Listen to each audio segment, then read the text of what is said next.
Bismillahirrahmanirrahim. Sudah masyhur sebenarnya kisahnya ya. Beliau di zaman jahiliyah suka mabuk, suka berinteraksi semasa jahiliyah. Ada wanita-wanita, judi, sembah berhala dan seterusnya. Tapi teman-teman sekalian, Umar bin Khattab ini orang yang sangat tegas gitu ya.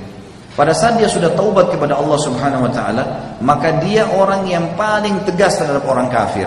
Kemudian juga dia orang yang menjadi penyebab turunnya ayat khamr. Dia menjadi penyebab turunnya ayat tentang masalah ya, masalah hijab.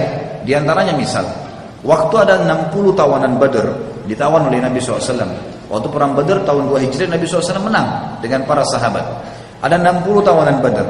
Nabi SAW sempat musyawarah dengan beberapa sahabat. Kita apakan nih 60 tawanan Badr nih? Ditanya Abu Bakar bilang, ya Rasulullah, kita kasihan, ini keluarga kita juga, biarin aja mereka kita bebasin, tunjukkan kepada orang kafir kalau kita tuh baik.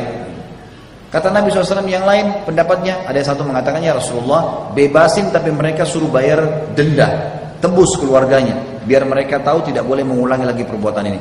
Masing-masing sahabat berputar di pendapat yang sama. Ternyata waktu Umar bin Khattab ditanya, apa kata Umar pada saat itu? Ya Rasulullah, datangkan orang terdekat dari mereka, 60 orang ini, dengan saya, sepupu saya kah, kerabat saya kah, datangkan, saya tebas lehernya. Ya Rasulullah, datangkan kerabat terdekatnya Abu Bakar, suruh Abu Bakar tebas lehernya. Datangkan kerabat terdekatnya si fulan, tebas lehernya. Semua dibunuh nih. Kata Nabi SAW, kenapa hai Umar? Umar sebutkan alasannya, ya Rasulullah, 60 orang ini keluar dari Mekah, memang mau memerangi Islam. Kebetulan kita menang, kalau kita kalah kita sudah dibunuh sama mereka. Dan harus kita tunjukkan ketegasan kepada orang kafir yang seperti ini. Ini bukan orang kafir yang tinggal sekota dengan kita. Ini orang-orang kafir yang keluar ingin memerangi Islam. Maka Nabi SAW waktu itu lebih cenderung dengan pendapat sahabat yang lainnya. Umar tidak diterima pendapatnya. Subhanallah, besok paginya menjelang subuh, Umar adalah habis sholat malam, biasanya beliau ke masjid sebelum azan subuh. Bertemu dengan Nabi SAW. Beliau menemukan Abu Bakar sama Nabi SAW sedang menangis. Maka kata Umar, ya Rasulullah, wahai Abu Bakar, apa yang membuat kalian menangis? Beritahukan kepada saya supaya saya ikut menangis. Karena beliau ingin, tidak mungkin dua orang ini menangis kecuali masalah berat. Kata Nabi SAW, wahai Umar, telah turun firman Allah menyetujui pendapatmu. Kalau bukan karena takdirnya Allah, kita semua akan dihukum kecuali Umar. Maka Umar menangis pada saat itu. Luar biasa ini. Ayat turun membenarkan perilakunya Umar. Gitu kan? Padahal sebelum Islam teman-teman, dia selalu bersahabat dekat dengan Umar bin Amr bin Hisham, Abu Jahal. Abu Jahal punya budak-budak Islam, itu Abu Jahal kalau siksa budaknya, Umar datang menyiksa mereka. Memukul budak-budak muslim itu, gitu kan? Sampai sampai malam Umar berkata, saya berhenti siksa kamu. Pada orang Islam, saya berhenti siksa kamu karena saya capek saja. Bukan karena saya mau berhenti siksa kamu, bukan karena kesian, tidak. Umar bin Khattab pernah berjaga-jaga malam di Mekah. Jadi Mekah itu teman-teman, kalau meja seperti meja ini kota Mekah, pintu masuknya dan pintu keluar cuma satu. Misalnya di posisi saya ini, di daerah selatan kota Mekah. Kiri kanannya gunung, di belakangnya tembok yang tinggi. Nggak bisa orang keluar masuk Mekah kecuali dari pintu ini. Dan kaum muslimat itu didesak, dikepung, tidak boleh berdakwah. Kalau ada yang berdakwah digebukin sampai dibunuh. Boleh dibunuh orang Islam yang mendakwah pada saat itu. Kalau ada orang dari luar Mekah tanya tentang mereka, digebukin orang yang tanya itu. Mereka juga nggak boleh keluar dari Mekah, gitu kan? Jadi luar biasa diisolasi, nggak bisa buat apa-apa. Sampai akhirnya Nabi SAW bilang kepada para sahabat, coba ya keluarlah kalian dari Mekah, silakan keluarlah. Maka keluarnya waktu itu ke Ethiopia, ke Habasyah namanya. Ada satu perempuan dari suku Adi, namanya Ummu Abdillah. Suku Adi ini sukunya Umar bin Khattab. Perempuan ini karena tahu malam itu kebetulan yang berjaga-jaga di pintu gerbang Umar ini sangat tegas. Dibunuh orang, kalau dia nggak suka dibunuh sama dia. Maka Ummu Abdillah naik gunung teman-teman sekalian, gendong anak kecil namanya Abdullah, gendong anak kecil naik gunung ini tinggi, turun sampai ke bawah. Kebetulan Umar bin Khattab ini dari pintu gerbang keliling lewat gunung itu, dilihat Ummu Abdillah turun menjelang subuh, turun dari gunung. Dia kaget, dia bilang, Ummu Abdillah? Kata Ummu Abdillah, iya. Kata Umar, apa yang membuat kau naik gunung, turun gunung bawa anak kecilmu? Kata Ummu Abdillah, wahai Umar, kalian ini kenapa melarang kami ibadah di Mekah? Kami juga mau keluar dilarang. Saya naik gunung karena kalian larang. Kalau lewat pintu gerbang kau akan membunuh saya. Kata Umar, tidak akan sampai begitu. Tapi pergilah. Kau mau kemana? Dia bilang, saya mau ke Ethiopia, mau hijrah, mau ibadah. Kata Umar, semoga keselamatan menyertaimu. Pergilah Ummu Abdillah ini. Ternyata karena Umar sempat ajak ngobrol, sahabat-sahabat yang lain yang mau hijrah sudah nunggu di ujung lembah. Begitu Ummu Abdillah dekat, mereka tanya, wahai Ummu Abdillah, dari mana kamu? Kenapa telat? Kata dia, tadi saya turun gunung gitu kan. Apakah ada orang yang lihat kamu? Dia bilang, nggak ada kecuali Umar gitu. Kata-kata kecuali Umar, orang-orang pada tahu Umar itu musibah besar gitu. Ini orang benci sekali dengan Islam gitu. Kata Ummu Abdillah, tidak kok, dia doain saya kebaikan. Kata mereka, ada satu orang bilang, mungkin Ummu Abdillah kau penyebab Umar masuk Islam. Sahabat-sahabat serentak bilang, kalau Umar syahadat, juga pasti unta bisa syahadat.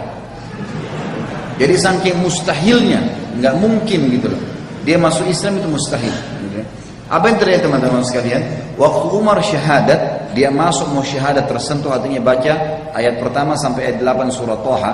Lalu dia masuk dengan baju perangnya, Nabi SAW pegang pundaknya, disentak. Lalu dia turun ke bawah, duduk di lantai. Lalu kata Nabi, wahai Ibnu Khattab, belum tiba saatnya kau ucapkan syahadat, beriman kepada Allah dan Rasulnya. Umar diam. 2 kali Nabi SAW sentak pundaknya dengan kuat mengatakan, wahai Ibnu Khattab, belum tiba saatnya kau beriman kepada Allah dan Rasulnya. Sampai akhirnya Umar mengucapkan syahadat. Itu dia syahadat satu Darul Arqam, itu tempat dakwanya Nabi bertakbir, sampai terdengar dekat Ka'bah. Waktu itu Umar bin Khattab duduk cerita dengan Nabi SAW, ya Rasulullah, Islam itu apa, dijelasin semua. Selesai belajar, baru berapa menit belajar, kata Umar pertama apa? Ya Rasulullah, yang Anda sampaikan ini benar, betul begitu? Dia bilang iya. Orang-orang Quraisy sembah berhala, salah kan? Salah. Kenapa kita di sini ya Rasulullah? Kita keluar perangi aja. Baru masuk Islam, dia sudah mau perangi orang-orang Quraisy. Nabi bilang, belum saatnya hai Umar. Lihat bagaimana orang yang taubat ya. Dia tahu dulu salah, sekarang ini sudah benar. Dia mempertahankan kebenaran. Padahal dulu buruk sekali. Benci Islam, sekarang perjuangkan Islam. Kata Umar, dia penasaran. Dia bilang sama orang-orang di situ, siapa di antara orang-orang Quraisy yang paling benci kalian, umat Islam, selain saya? Umar tahu dulu dia sangat benci dengan Islam. Kata para sahabat, temanmu Umar bin Amr bin Hisham, Abu Jahal, gitu kan. Umar pergi ke rumahnya, ketuk rumahnya. Wahai Abu Hakam, dipanggil Abu Hakam, diketuk rumahnya. Lalu dibuka. Pas Abu Jahal buka, lihat Umar mau dipeluk, teman dekatnya. Kata Umar, sebentar dulu, kau udah tahu belum informasi? Gitu. Kata Abu Jahal, apa informasinya? Langsung Umar bilang, asyhadu an la ilaha illallah wa anna Muhammad Rasulullah. Syahadat depan temannya. Dan Abu Jahal tahu betul ini orang benci sekali dengan Islam. Abu Jahal tidak bisa berbuat apa, kaget, dibanting pintu, dia cuma mengatakan, tabbanlah, kecelakaan buat kamu. Umar balik lagi ke Darul Arqam, tanya lagi sahabat, siapa orang yang tidak bisa simpan rahasia dari Quraisy? Jadi ini kalau kita sekarang media, gitu kan, ini ahli gosip. Maka kata mereka, ya, Jamil bin Muammir. Kata Umar, di mana dia? Dekat Ka'bah. Abdullah bin Umar meriwayatkan kisah anaknya Umar bin Khattab radhiyallahu anhu datang mengatakan, saya ikuti ayah saya, dia duduk di sebelahnya Jamil. Lalu Umar berkata, wahai Jamil, kau udah tahu belum informasi baru? Kata Jamil, apa itu? Dia bilang, asyhadu an la ilaha illallah wa anna Muhammad Rasulullah. Begitu Umar mengucapkan, kata Abdullah bin Umar, anaknya Umar meriwayatkan, Jamil demi Allah tidak lihat wajah ayah saya, berdiri lalu naik di atas sebuah batu teriak, Umar telah murtad. Satu Mekah datangi Umar, anak-anak muda di situ. Wahai Umar, apa benar kau murtad? Kata Umar, tidak, tapi asyhadu an la ilaha illallah wa anna Muhammad Rasulullah. Syahadat, gitu kan? Maka mereka mengeroyoki Umar dari pagi sampai maghrib. Pagi sampai malam dikeroyokin Umar, sampai Umar sudah capek, ditangkap satu orang tokonya, didudukan di tanah, diduduk di dadanya, ditusuk matanya. Kata Umar, kalau kau tidak suruh mereka berhenti mengeroyoki saya akan butain matamu. Maka akhirnya orang ini mengatakan, hai lepasi Umar, karena Umar gila, dia akan butain mata saya. Dibebasin. Besok Umar datang habis mandi keliling Ka'bah, teriak lagi, asyhadu an la ilaha illallah wa anna Muhammad Rasulullah. Diiklankan Islam. Orang keroyokin dari pagi sampai terbenam matahari, berantem terus. Terus capek, tangkap tokohnya satu orang Quraisy, jatuhin di tanah, dudukin dadanya, ditusuk matanya. Kau tidak melepaskan mereka, tidak suruh mereka bubar, saya butain matamu. Suruh bubar. Hari ketiga begitu lagi. Hari keempat Umar syahadat, gak ada yang berani lagi. Sudah gak ada lagi yang melawan Umar. Jadi luar biasa. Waktu mau hijrah, dia teriak, pakai baju pedang, baju perangnya, bawa pedangnya, lalu dia tawaf. Orang-orang sudah tahu ini Umar berarti mau keluar nih, mau kemana? Semua, kata Abdullah bin Mas'ud, kami semua hijrah ke Madinah dalam kondisi sembunyi-sembunyi kecuali Umar. Setelah tawaf dia mengatakan, wahai Quraisy, siapa yang mau istrinya jadi janda, ya, dan siapa yang mau anaknya jadi yatim, maksudnya dia mati, temui saya di belakang bukit ini karena saya mau hijrah ke Madinah. Dan tidak ada yang menemui Umar radhiyallahu anhu. Jadi sebelum Islam kita lihat buruk sekali, kan gitu, buruk. Jadi teman-teman kalau ada orang yang pernah membunuh, pernah mencuri, pernah berbuat kejahatan apapun, seburuk apapun, mana ada yang lebih buruk daripada perbuatan ini seperti ini. Tapi subhanallah setelah hijrah berbeda. Jadi bukan aib kita mengatakan iya ini aku sekarang, perubahan total. Umar dulu suka mabuk, lalu tiap hari dia berdoa, ya Allah turunkan ayat mengharamkan minuman ini, sampai turun ayat pengharaman khamr.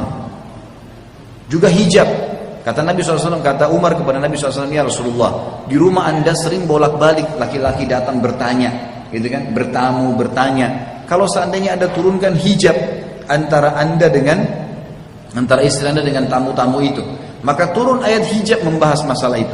Ayat tentang jilbab, dan ada 13 kurang lebih ayat-ayat Al-Quran semuanya turun karena Umar radhiyallahu anhu.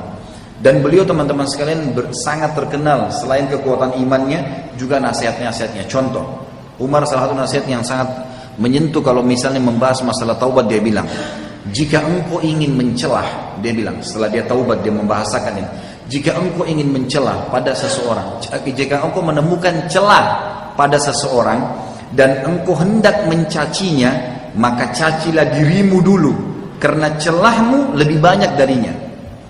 Jika engkau ingin memusuhi seseorang, maka musuhilah perutmu dulu, karena tidak ada musuh yang lebih berbahaya bagimu selain perutmu.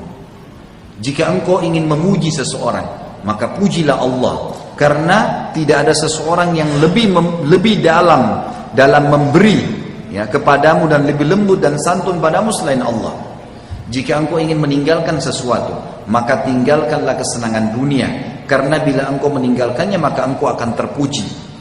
Bila engkau mau bersiap-siap untuk sesuatu, maka bersiap-siaplah untuk mati, karena jika engkau tidak bersiap untuk mati, engkau akan menderita, rugi dan juga penuh dengan penyesalan.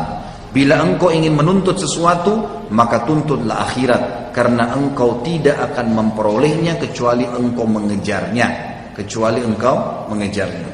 Ini kurang lebih masuk Islamnya Umar dan bagaimana kiprahnya.